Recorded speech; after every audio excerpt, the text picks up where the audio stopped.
السلام عليكم ورحمة الله وبركاته. أهلا بيكم في فيديو جديد من مامي كرافتس.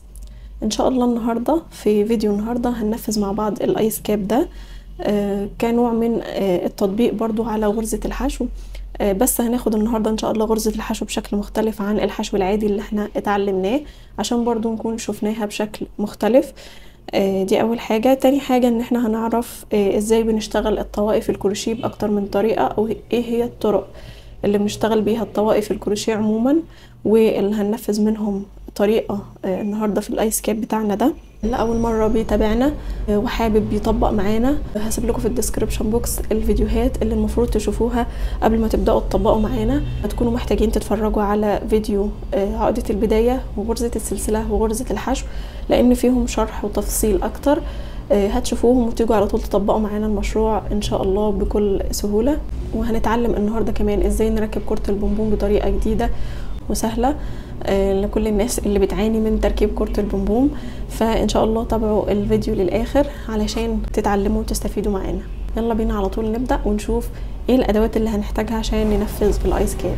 الادوات اللي هنحتاجها عشان نعمل الايس كاب: اول حاجة الخيط. انا هستخدم خيط أليز سوبر لانا ماكسي، وهو خيط شتوي، فتلته سميكة وفيه نسبة صوف طبيعي. ده اللون بتاعه، انا هستخدم اللون الابيض، هو رقم 55. تمام، عشان لو حد حابب يجيب نفس اللون. ايس كاب اللي انا هعمله النهارده هو مقاس من 0 ل 3 شهور.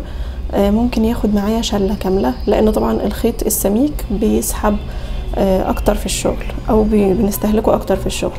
هنحتاج متر القياس وابرة التنظيف والمقص، وهنحتاج كرة البونبون او كرة الفرو اللي بنركبها. هستخدم مع أليز سوبر لانا ماكسي ابرة مقاس 6. في حاجة برضو حابة اوضحها لكم: في 3 طرق بنشتغل بيهم الطواقي في الكروشيه عموما. اول طريقة وهي ان احنا بنشتغلها من فوق لتحت، يعني بنبدأ الطاقية من فوق، ودي غالبا بتبقى الطاقية اللي بادئة بدايرة او بشكل دائري، وبعد كده بنفضل نتزايد في الغرز لحد ما بوصل للمقاس اللي انا عايزاه، وبعد كده بشتغل ثبات لحد ما اوصل لطول الطاقية اللي انا عايزاه. دي طبعا بنستخدم فيها قاعدة التزايد في الدايرة اللي احنا درسناها قبل كده، وزي ما قلنا الطاقية بتبقى بادئة من فوق لتحت. الطريقة التانية وهي عكسها، اني ببدأها من تحت وبطلع فوق لحد ما اوصل لطول الطاقية، وبعد كده بفضل اتناقص في الغرز عشان اعرف المها واقفلها من فوق. تمام، دي العكس، فانا بشتغلها من تحت لفوق.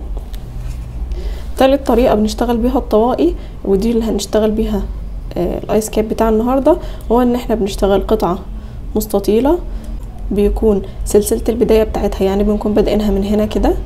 تمام، سلسلة البداية دي بتكون طول الطاقية اللي انا عايزاها، او طول الطاقية المناسب للعمر اللي انا بنفذها له، وبفضل ارتفع بالسطور كده كده كده كده لحد ما اوصل لمحيط او دوران الراس بتاع الشخص اللي انا بعملها له. بتبقى طبعا معايا قطعة مستطيلة، وبعد كده برجع اخيطها من الجنبين عشان اقفلها تبقى اسطوانية، وبعدين برجع المها من فوق علشان تقفل معايا وتبقى ايس كاب او طاقية. دول ال3 طرق اللي بنشتغل بيهم الطواقي عموما في الكروشيه. علشان بقى نعملهم في 3 مقاسات بيبقوا مهمين جدا ان احنا نبقى عارفينهم، وهو محيط الراس اللي هو دوران الراس، مقاس دوران الراس، وبنبقى كمان عايزين نعرف طول الطاقية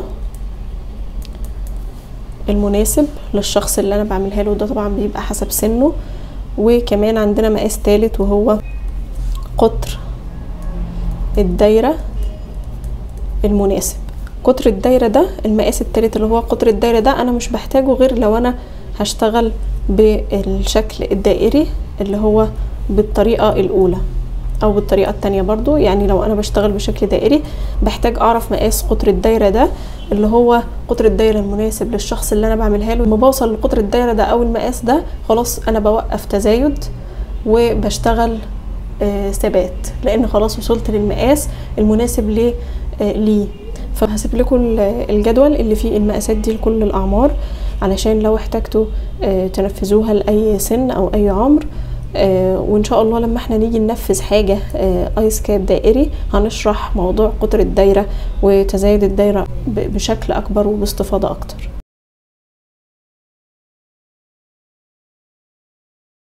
يلا بينا على طول نروح ونشوف هنعمل الايس كاب بتاعنا ازاي. بسم الله. نبدا اول حاجه نعمل عقده بدايه، وهنعمل عدد من السلاسل يكون طولهم هو نفس الطول الطاقية المناسب للعمر اللي انا بعمله. انا هعمل الطاقية مقاس النيو بورن او المواليد حديث الولادة من 0 ل 3 شهور، فطول الطاقية بتاعتهم بيبقى 15 سنتي. تمام. كمان انا في الموديل اللي احنا هنعمله ده بيبقى فيه تانية كده في الاخر في الايس كاب بنتني الجزء الاخير، نحسب حساب التانية دي، يعني طول الطاقية اللي هو من غير التانية. فانا طول الطاقية 15، وهزود كمان 4 أو 5 سنتي 5 سنتي للتانية، فالمفروض اعمل سلسلة البداية تكون طولها 20 سنتي. هعمل عدد من السلاسل لحد ما اوصل ل20 سنتي.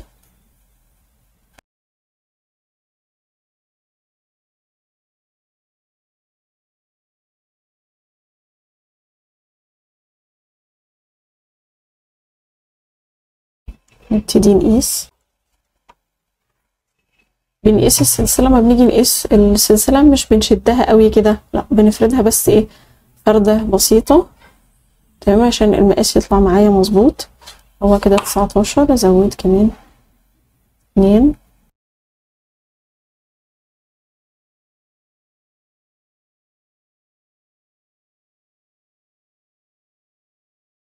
بعد كده بقى المفروض اني اكون عارفة عدد السلاسل ده علشان افضل اعد طول السطور عشان ما اتلخبطش في العدد، او اضمن ان القطعة بتاعتي تطلع مستقيمة.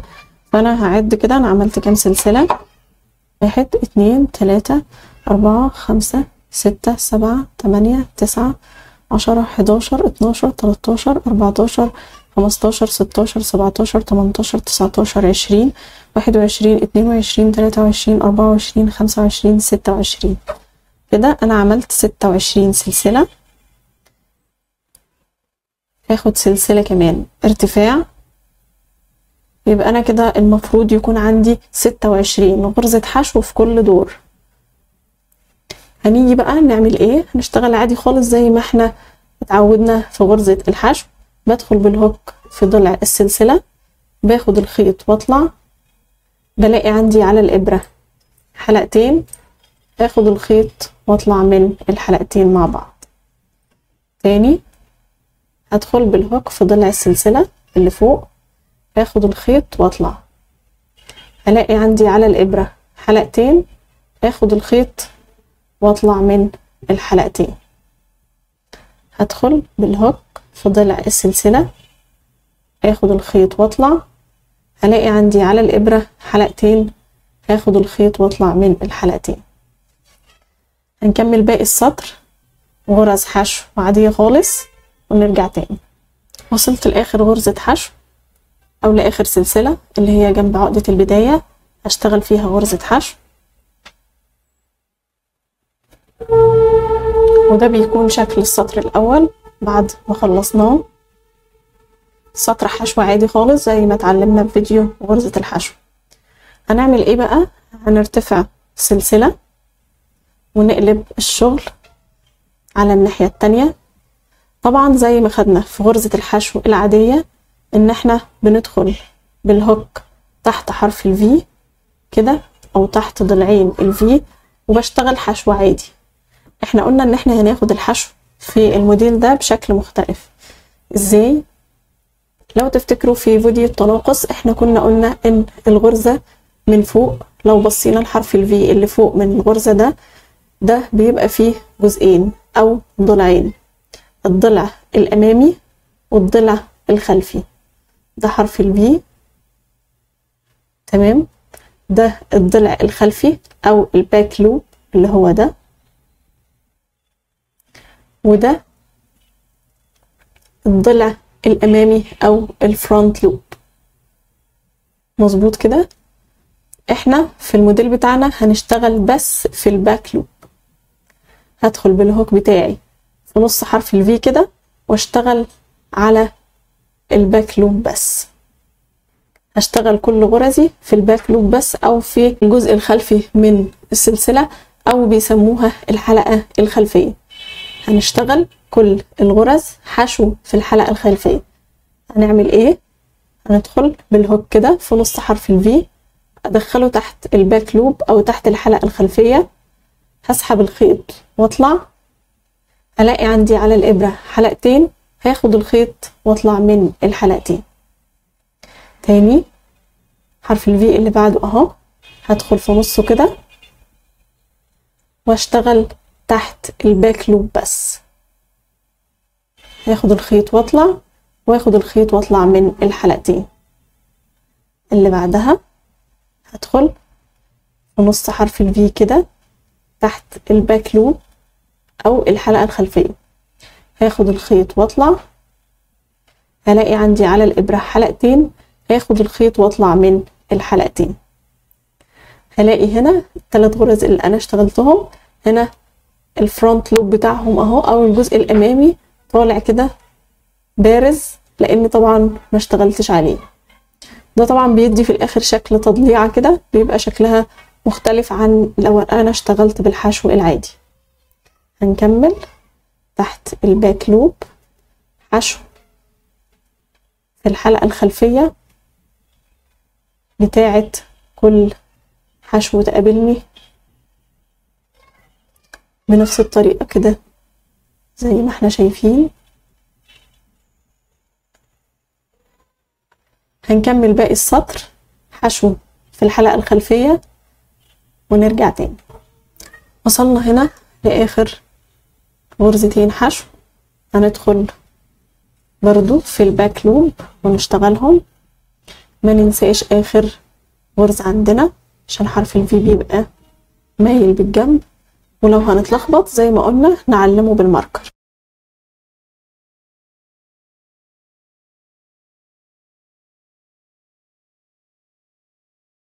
وده بيكون شكل السطر التاني بعد ما خلصنا. اكيد باين الضلع، الجزء البارز بتاع الفرونت لوب اللي احنا سيبناه وما اشتغلناش فيه، طبعا بيبان اكتر كل ما نرتفع بالسطور. هنرتفع للسطر اللي بعده عادي خالص، هنشتغل سلسلة ونقلب الشغل بتاعنا ونكمل برضو شغل حشو في الباك لوب او في الحلقة الخلفية لكل حشو.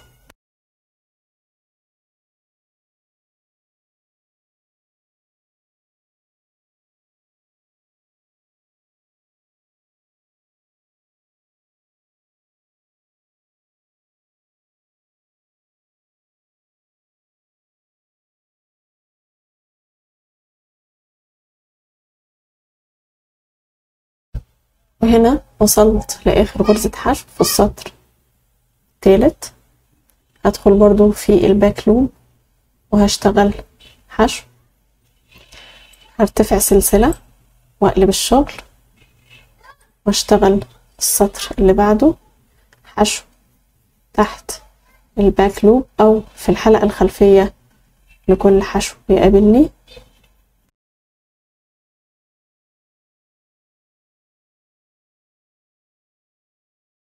ده الشكل بعد ما ارتفعنا ب4 سطور. بعد كده بقى بنعمل ايه؟ بنفضل نرتفع بالسطور رايح جاي بنفس الطريقة زي ما احنا قلنا. المفروض ان ده طول الطاقية، يعني دي الطاقية بالطول، والمفروض ان ده هيبقى العرض بتاعها. فانا هفضل ارتفع بالسطور كده رايح جاي. المفروض الطول اللي يطلع معايا كده هو محيط او دوران الراس، مقاس دوران الراس او محيط الراس بتاع اللي انا بعملها له، بتاع الشخص اللي انا بعملها له. انا بالنسبه لي عشان قلت لكم ان انا هعملها مقاس من 0 ل3 او مقاس النيو بورن، فالمفروض دوران الراس بتاعهم بيبقى في حدود 36 سنتي. فانا هفضل ارتفع بالسطور كده لحد ما اوصل ل 36 سنتي. طبعا ده بيختلف من عمر لعمر ومن شخص لشخص. هرتفع بالسطور لحد ما اكمل 36 سنتي وارجع لكم عشان نشوف هنقفل الايس كاب بتاعنا ازاي. ورجعنا تاني بعد ما ارتفعنا شوية بالسطور بنفرد القطعة كويس كده عشان نعرف ناخد المقاس، وبناخد المقاس من فوق لحد تحت كده. هي وصلت معايا ل36 سنتي، فكده خلاص انا وصلت للمقاس لمحيط دوران الراس زي ما قلنا. هنبتدي نعمل ايه؟ هنبتدي بقى نقفل الايس كاب بتاعنا. عندنا طريقتين عشان نقدر نقفله. ممكن نقفله بغرزة منزلقة، يعني بإبرة الكروشيه، اني هعمل سطر منزلقة اوصل الجنبين ببعض بغرز منزلقة، او اني ممكن افصل الخيط خالص واسيب طرف طويل من الخيط وارجع احط الخيط في ابرة التنظيف واخيطهم خياطة عادية زي خياطة الهدوم او كده. تمام، خلينا نقفلهم بمنزلقة. هنعمل ايه؟ ده اخر سطر انا اشتغلته. هقوم عاملة سلسلة كده، وهقوم قلبة الشغل بتاعي كده. هبتدي بقى اجيب الضلعين، الضلع الباك لوب ده تمام مع ضلع السلسلة دي، طبعا سلسلة البداية اللي انا اشتغلتها في الاول. تمام، هجيب بقى ضلع السلسلة اللي تحت ده مع الباك لوب بتاع اخر سطر انا اشتغلته او الحشو بتاعي، وهجيب الخيط، هاخد الخيط واطلع من كل الحلقات، لان طبعا بعمل منزلقة. هبدأ كده ادخل في الباك لوب وضلع السلسلة واعمل منزلقة كده بالشكل ده في الباك لوب وفي ضلع السلسلة، وهعمل منزلقة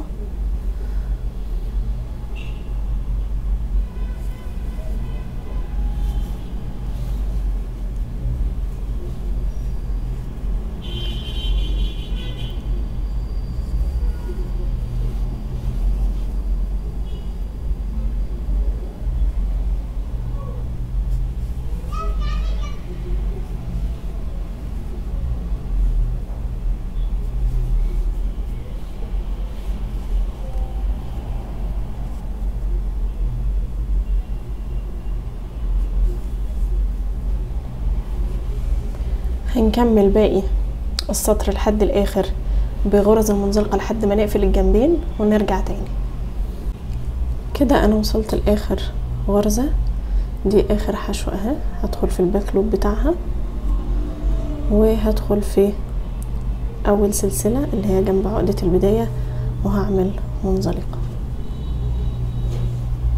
تمام كده قفلنا الجنب اهو خالص بقى متصل مظبوط. هبتدي بقى اعمل ايه؟ هعمل سلسلة واقص الخيط بتاعي برضو على مسافة كويسة علشان انا لسه هلم الجزء اللي فوق ده.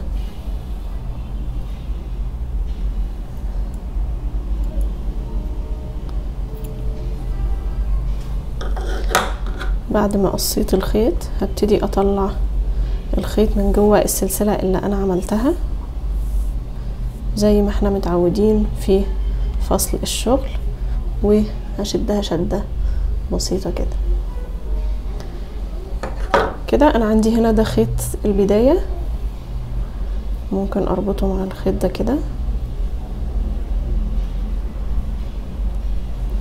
مظبوط. وبعد كده ادخل خيط البداية في ابرة التنظيف واداريه برضو بين الغرز زي ما تعودنا في اخفاء الخيط.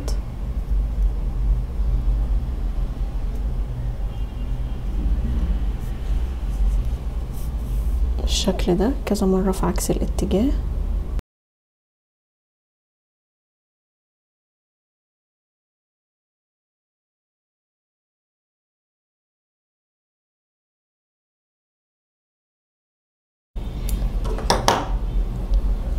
طبعا بداريه على الظهر لاني انا لسه هقلب على الناحيه التانية، فحاول دايما كل الخيوط لو في خيوط هداريها تكون اخرها هنا على الظهر ده او على الناحيه دي. بعد كده الخيط الطويل اللي انا سبته ده تمام هدخله في ابره التنظيف عشان ابدا الم الايس كاب بتاعي. ازاي هلم الايس كاب؟ هبتدي عندي اخش في راس، انا عندي السطور باينه اهي، السطور اللي هي الحشو باينه اهي، هخش في راس كل سطر بالشكل ده كده. دخلت في راس السطر ده، هخش في راس السطر اللي بعده بالشكل ده، اخش في الراس اللي بعده كده، اخش في كل السطور كده رايح جاي.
كده انا وصلت لاول حته اشتغلت فيها. انا خلاص دخلت الخيط داير ما يدور في كل راس سطر حشو زي ما اتفقنا. هاجي بعد ما خلصت وصلت لنقطه البدايه هبدا اشد الخيط ده كده بالشكل ده عشان الايس كاب يلم معايا من فوق بالشكل اللي احنا شايفينه ده كده.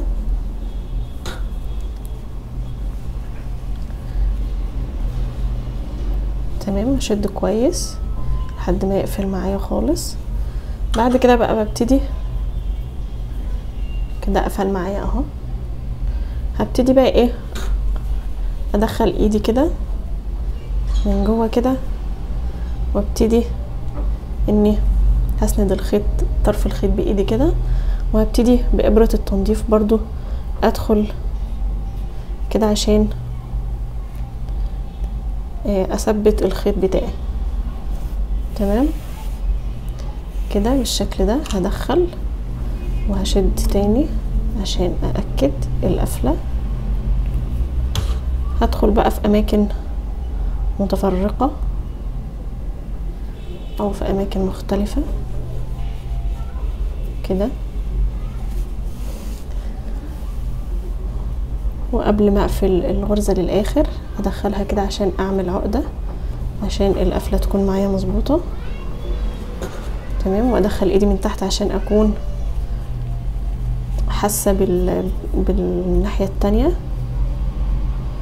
تمام، ادخل الغرزة في كذا مكان، الابرة في كذا مكان كده بالشكل ده وبنفس الطريقة. افضل اعمل كده شوية لحد ما احس ان هو قفل معايا بشكل كويس وان هو خلاص اتثبت.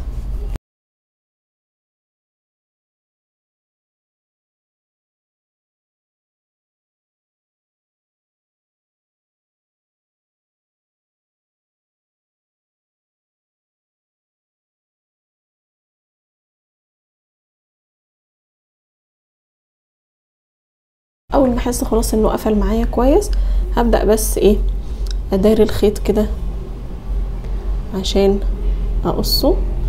فهداري الخيط كده برضو بين الغرز زي ما اتعودنا، زي اخفاء الخيط العادي خالص، كذا مرة عكس الاتجاه في كذا مكان.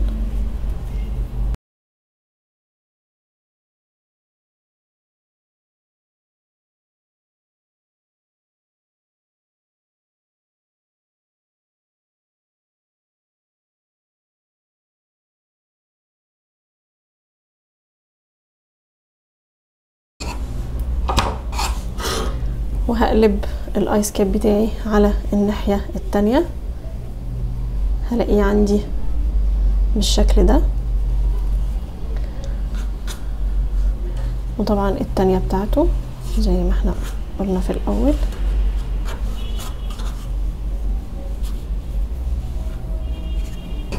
وبيبقى معانا بالشكل ده.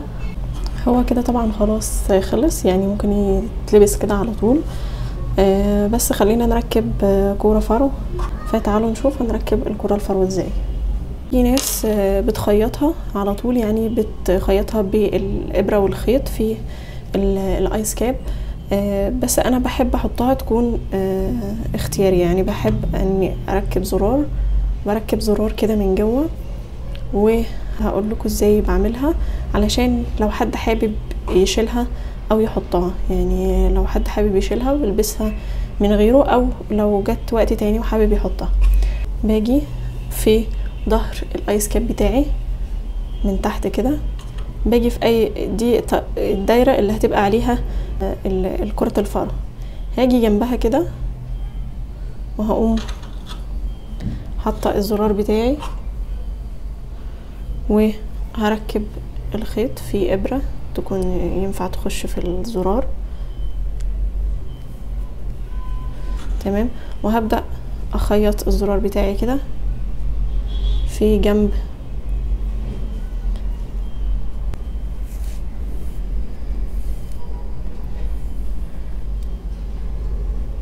دخلت الخيط بتاعي كده، هدخله من الناحية التانية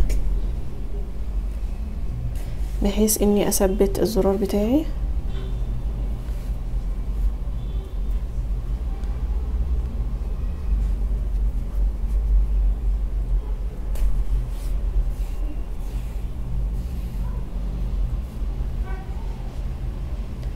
كده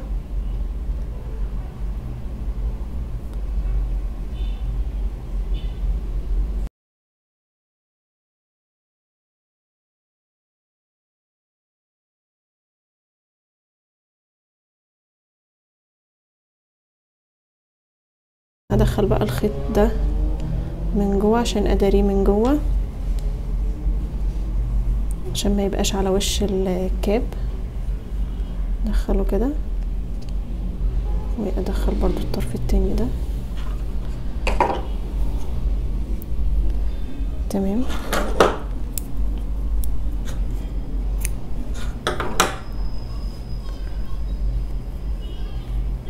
بطن بس كده ربطة خفيفة. بعد كده هدخل طرف كده في إبرة التنظيف واداريه بين الغرز.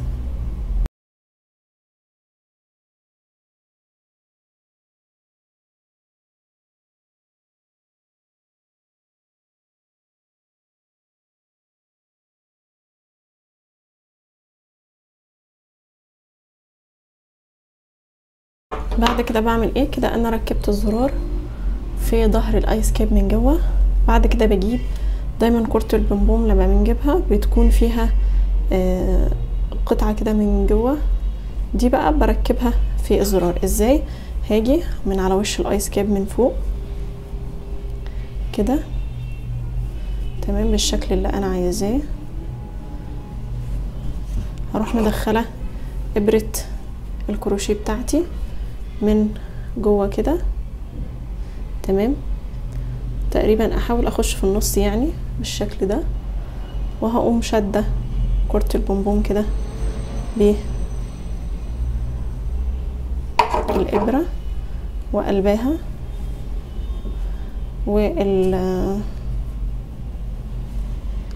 الساتين بتاعي ده او اللي هي بتاعت كرة البومبوم هقوم ايه حطاها على الزرار كده بالشكل ده،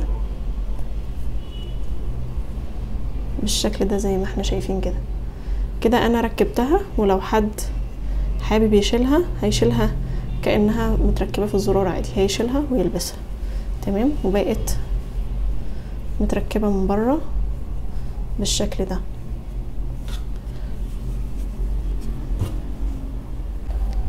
كده الايس كاب بتاعنا جاهز، وبكده كمان نكون خلصنا فيديو النهارده. اتمنى ان شاء الله الشرح يكون واضح ويكون الفكرة وصلتكم. لو اي حد لسه مش فاهم اي حاجة او في حاجة وقفت معاه تقدروا تسيبولي استفساركم في كومنت تحت الفيديو. استنوا ان شاء الله فيديوهاتنا الجديدة ومشاريعنا الجديدة، واستنونا وتابعونا.